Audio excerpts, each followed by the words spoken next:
ಇವಾಗ ಬೆಳಗಿನ ಜಾವ 6 ಗಂಟೆ. ಇವಾಗಷ್ಟೇ ಎದ್ದು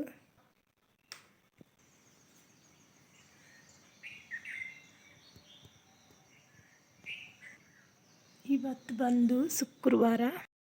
ಇವಾಗ ಏನೈತಿ ಅಡುಗೆನ ಶುರು ಮಾಡತ್ತೇನೆ. ನಾನು ಪೂಜೆ ಎಲ್ಲ ಮುಗಿಸ್ಕೊಂಡು ಇವತ್ತು ಬೆಳಗ್ಗೆ 6 ಗಂಟೆದಿಂದನೇ ವೀಡಿಯೋ ಸ್ಟಾರ್ಟ್ ಮಾಡೀನಿ. ನೋಡ್ಬೋದು ಎಷ್ಟು ಚೆನ್ನಾಗಿ ಫೆದರ್ ಎಲ್ಲ ಇತ್ತಲ್ಲ, ಬಿಸಿಲನ್ನ ಬಿದ್ದಕ್ಕಿಲ್ಲ. ಇವತ್ತು ಮೋಡ ಎಲ್ಲ ಹಾಕಿತ್ತು. ಇವಾಗ ಏನು ಮಾಡತ್ತೀನಿ, ಶೇಂಗಾನ ಹುರ್ಕೊತೀನಿ. ಈ ಥರ ಹುರ್ಕೋಬೇಕು, ಚೆನ್ನಾಗಿ ಸಿಪ್ಪೆ ಬಿಡ್ಬೇಕು. ನೋಡ್ಬೇಕು. ಇವಾಗ ನಾನು ಇವತ್ತು ಪಲ್ಯಕ್ಕೆ ಜೋಳದ ರೊಟ್ಟಿ ಜೊತೆ ಪಲ್ಯ ಮಾಡೋಕೆ ಹೆಸರು ಕಾಳನ್ನು ಕುದಿಸಿ ತೊಗೊಂಡನಿ.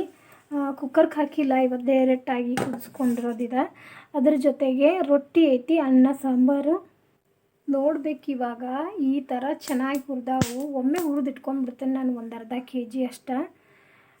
ಅರ್ಜೆಂಟ್ದಾಗೆಲ್ಲ ಮಾಡ್ಕೊಳಕ್ಕೆ ಬರ್ತೈತ್ಲೆ, ಅದ್ರಿಗೂ ಸಲುವಾಗಿ. ಇವಾಗ ಏನೈತಿ, ಒಗ್ಗರಣೆಗೆ ಹೆಸರು ಕಾಳು ಪಲ್ಯ ಮಾಡೋದು. ಒಂದು 2 ಸ್ಪೂನ್ ಎಣ್ಣೆನ ಹಾಕೋತೇನೆ ನಾನು. ಇದಕ್ಕೇನೈತಿ, ಒಂಚೂರು ಬೆಳ್ಳುಳ್ಳಿ ಹಾಕತ್ತೇನೆ, ಈರುಳ್ಳಿನ ಹಾಕತ್ತೇನೆ. ಒಗ್ಗರಣೆಗಿದೆಲ್ಲ ಈ ಥರ ಹುರ್ಕೋಬೇಕು. ಚೆನ್ನಾಗಿ ಕೆಂಪು ಬರೋವರೆಗೆ ಹುರ್ಕೋಬೇಕು. ಇದನ್ನು ಈ ಥರ ಒಂದು ಸ್ವಲ್ಪ ಕರಿಬೇವನ್ನ ಹಾಕ್ಕೊಂಡೆ ನಾನಿಲ್ಲಿ. ಇವಾಗ ಏನೈತಿ, ಒಂದು ಅರ್ಧದಷ್ಟು ಟೊಮೆಟೊನು ಹಾಕತ್ತೇನೆ ನಾನಿಲ್ಲಿ. ಇವಾಗ ಏನೈತಿ, ಒಗ್ಗರಣೆ ಖಾರನೂ ಹಾಕ್ಕೋತೇನೆ ನಾನು. ಒಂದು ಚಮಚದಷ್ಟು ಹಾಕ್ಕೊಂಡಿನಿ, ಈ ಚಮಚಲ್ಲೇ ಒಂದು ಚಮಚ. ಇವಾಗ ಏನೈತಿ, ನಾವು ಕುದಿಸಿಟ್ಟಿರೋ ಹೆಸರು ಕಾಳನ್ನು ಹಾಕ್ಕೊಂಡ್ಬಿಡ್ಬೇಕು. ಇದಕ್ಕೆ ಇವಾಗ ರುಚಿಗೆ ತಕ್ಕಷ್ಟು ಉಪ್ಪು ಹಾಕಿ ಸೈಡ್ ಎತ್ತಿ ಕುದಿಯಾಕೆ ಇಟ್ಬಿಡ್ತೀನಿ ಇದನ್ನು. ಇವಾಗ ಇದು ಕುದಿಯಾತೈತಿ. ಮೇಲ್ಗಡೆ ಒಂಚೂರು ಕೊತ್ತಂಬರಿ ಹಾಕ್ಕೊಂಡೆ ನಾನು. ಗ್ಯಾಸನ್ನ ಆಫ್ ಮಾಡಿ ಈ ಥರ ಐತೆ ನೋಡ್ರಿ, ನಂದು ರೆಡಿ ಆಗೈತಲ್ಲ. ಐತಿ ಸ್ವಲ್ಪ ಹೆಸ್ರು ಕಾಳನ್ನ ನಾನು ಕುದಿಸಿದ್ದ ತಕ್ಕೊಂಡನಿ. ಇವತ್ತು ಒಂದು ಸಲಾಡ್ ಥರ ಏನೋ ಒಂದು ಮಾಡತ್ತೀನಿ. ಇದಕ್ಕೆ ನಾನು ಕ್ಯಾರೆಟು ಎಲ್ಲನೂ ಮಿಕ್ಸ್ ಹೊಡ್ಯಾತೀನಿ.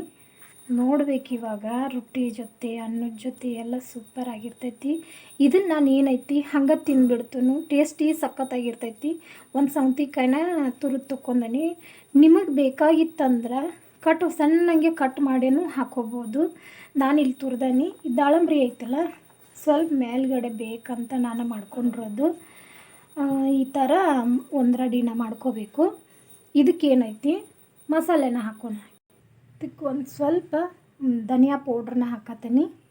ಒಂದು ಸ್ವಲ್ಪ ಚಿಲ್ಲಿ ಫ್ಲೇಕ್ಸ್, ರೆಡ್ ಚಿಲ್ಲಿ ಹಾಕತ್ತೀನಿ. ಇದಕ್ಕೇನೈತಿ, ರುಚಿಗೆ ತಕ್ಕಷ್ಟು ಉಪ್ಪು ಹಾಕ್ಕೋಬೇಕು. ಮೇಲ್ಗಡೆ ನಾನು ಏನು ಮಾಡತ್ತೀನಿಪ್ಪ ಅಂದ್ರೆ ಸ್ವಲ್ಪ ಈರುಳ್ಳಿನ ಹಾಕ್ಕೋತೀನಿ. ಈ ಥರ ಸ್ವಲ್ಪ ಹಾಕ್ಕೋಬೇಕು, ಜಾಸ್ತಿ ಏನೂ ಹಾಕ್ಕೋಬಾರ್ದು. ಅದ್ರ ಮೇಲ್ಗಡೆ ಏನೈತಿ, ಒಂದು ಅರ್ಧದೊಳಗಿಂದ ಗಿರ್ದ ತೊಗೊಂಡೇನು ನೋಡ್ಬೋದು ನೀವೀಗ. ನಿಂಬೆ ಹಣ್ಣನ್ನು ಹಾಕ್ಕೋತೀನಿ ಟೇಸ್ಟ್ ಸಲುವಾಗಿ. ಆಯಿತು, ಒಂದು ಸ್ವಲ್ಪ ಹುಳಿಯಾಗಿನೂ ಬರಬೇಕಲ್ಲ, ಅದ್ರ ಸಲುವಾಗಿನೂ ಹಾಕತ್ತೀನಿ. ಈ ಥರ ಏನೈತಿ ಮಿಕ್ಸ್ ಮಾಡ್ಕೋಬೇಕು. ಇದನ್ನು ಚೆನ್ನಾಗಿರ್ತೈತಿ, ಟೇಸ್ಟು ಸಖತ್ತಾಗಿರ್ತೈತಿ. ಈ ಕೋಸಂಬರಿಯಾರ ಮಾಡ್ತೀವಲ್ಲ ನಾವು, ಆ ಥರ ಇದನ್ನು ಮಾಡ್ಕೋಬೇಕು. ಇವಾಗ ರೆಡಿ ಆಯ್ತು ನೋಡಿರಿ. ಫೈನಲಾಗಿ ನಾನು ಕೊತ್ತಂಬರಿನ ಹಾಕೋತೀನಿ. ನೋಡ್ಬೋದು ಇವಾಗ ಸಖತ್ ಟೇಸ್ಟಿಯಾಗಿರ್ತೈತಿ. ಈ ಥರ ಒಂದು ರೆಡಿ ಮಾಡ್ಕೊಂಡೆ ನಾನು. ಚೆನ್ನಾಗಿತ್ತಲ್ಲ, ಅಮೇಝಿಂಗ್ ಆಗಿರ್ತೈತಿ. ಟೇಸ್ಟ್ ಮಾತ್ರ ಮತ್ತೆ ಮತ್ತೆ ಮತ್ತೆ ಮತ್ತೆ ತಿನ್ಬೇಕು ಅನಿಸುತ್ತೆ. ನಾನು ಟೇಸ್ಟ್ ಮಾಡತ್ತೀನಿ, ನೀವು ಬನ್ನಿ. ಸೂಪರಾಗಿತ್ತು. ಇದಿಷ್ಟ ಆಗೈತಿ ಇವತ್ತಿನ ರೆಸಿಪಿ. ಪ್ಲೀಸ್ ಒಂದು ಲೈಕ್ ಮಾಡಿ, ಶೇರ್ ಮಾಡಿ, ಕಮೆಂಟ್ ಕೂಡ ಮಾಡಿ. ಇನ್ನು ನನ್ನ ಚಾನಲನ್ನು ಸಬ್ಸ್ಕ್ರೈಬ್ ಮಾಡಲಾರ್ದೆ ಯಾರು ನೋಡತ್ತಾರಲ್ಲ, ಸಬ್ಸ್ಕ್ರೈಬ್ ಕೂಡ ಮಾಡ್ಕೊಂಡು ನೋಡಿ ಅಂತ ಹೇಳ್ತಾ ಇವತ್ತು ತನಕರ ಇಷ್ಟಕ್ಕೆ ಮುಗಿಸಾತೇನಿ. ಯಾಕಂದ್ರೆ ನೀರು ಬಂದವು, ಓಡ್ಬೇಕು ನಾನೀಗ. ಬಾಯ್, ನಾಳೆ ಸಿಗ್ತೀನಿ.